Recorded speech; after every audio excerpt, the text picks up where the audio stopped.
Petite vidéo du Mexique sur nos formations. Donc, pour ceux qui le savent, là, que vous êtes en train de la faire, la petite formation sur 3 mois, plusieurs vidéos qui vont être mises sur les pages des employés. Je vous fais une vidéo aujourd'hui du Mexique. Je me suis dit que j'allais finir mon travail pendant mes vacances. Aujourd'hui, je vous fais la vidéo sur Montessori en général. Il y a déjà une nomenclature qui existe sur la vie de Montessori. Vous avez déjà lu beaucoup de choses. Aujourd'hui, je vous fais une approche plutôt philosophique de la philosophie Montessori. Puis en 4-5 autres vidéos, je vais aborder chaque petite chose que je considère qui sont importantes à aller chercher. Dans ma réflexion aujourd'hui, je vous explique un peu comment je vois la philosophie Montessori, moi. En fait, à partir de citations pour vous inviter à un éveil. Montessori, c'est une philosophie qui nous invite à observer l'enfant. Moi, ce que j'ajoute à ça, c'est observer l'enfant, s'observer soi-même et observer ce qui nous entoure. C'est ça qui va laisser émerger les réponses pour que vous puissiez expérimenter à travers les valeurs de compassion, de bienveillance, de respect, d'amour, toute la philosophie Montessori. L'observation est importante pour savoir quels sont les besoins de l'enfant, mais aujourd'hui, dans tout ce que je vais vous parler, n'oubliez pas toujours de le remettre à vous-même. Si vous voulez mettre la philosophie Montessori en place dans votre classe, je vous invite à la mettre en place dans votre vie. Et tranquillement, pas vite, accueillez cette transformation-là. Ça va venir par faire du sens que vous allez mettre en place. Il y a tout le matériel Montessori, mais comment on crée une ambiance Montessori, c'est à partir de nous-mêmes. L'éducateur fait partie de l'environnement. Et on doit tranquillement s'effacer pour avoir préparé l'environnement et comment on s'efface, comment on accompagne l'enfant. En fait, comment vous accompagnez l'enfant, c'est aussi comment vous accompagnez vous-même et comment vous réalisez votre chemin, votre vie, en étant au service de l'enfant. Dans la philosophie Montessori, l'enfant est un être à part entière, digne de respect, complet, qui a besoin d'amour, qui a besoin d'être accompagné pour qu'on l'aide à se révéler à lui-même.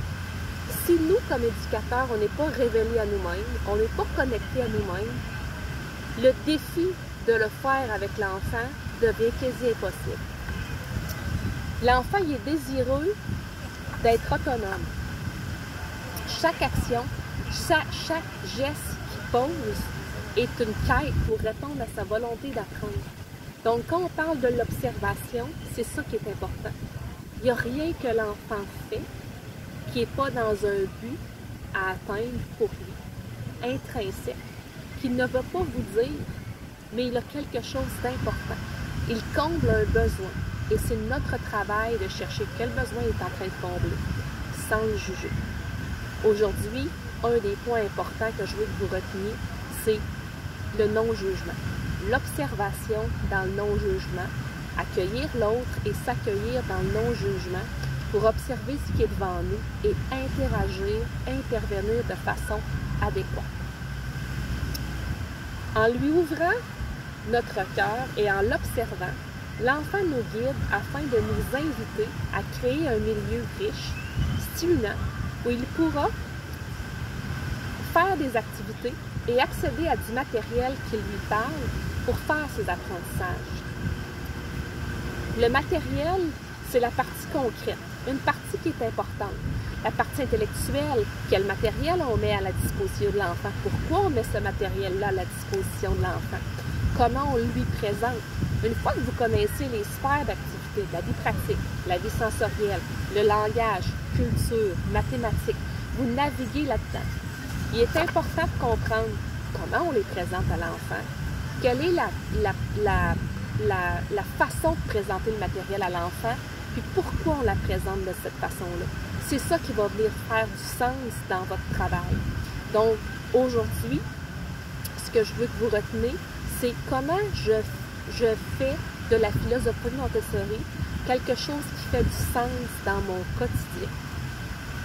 Éloignez-vous un peu de l'aspect matériel et par la suite, on reviendra au matériel. En fait, où je veux vous emmener, s'intéresser au savoir-être dans la philosophie Montessori. La partie technique du matériel est facile à reproduire. Vous allez lire comment ça marche la vie pratique. Après ça, n'importe qui a lu peut mettre une activité de vie pratique en place. Et comment on est présente à l'enfant. Comment on agit quand l'enfant, ne la fait pas comme on pense qu'il devrait la faire. Quand l'enfant n'utilise pas le matériel de la bonne façon, qu'est-ce qu'on peut observer de ça?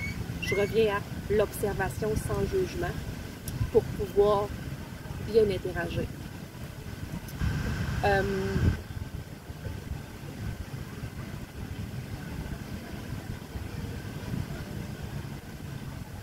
Je relis mes notes. Le matériel, en quoi l'enfant en bénéficie?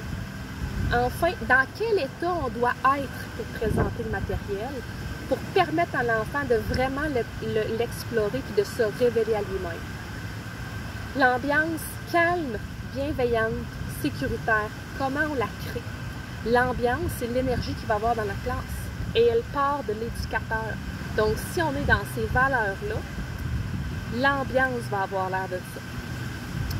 Il y a un décalogue, 12 points de comment incarner un éducateur Montessori. Quels sont ces 12 points-là et comment on les incarne? Dans un prochain vidéo, je vous en parle et je vous fais une conclusion sur la philosophie Montessori en général.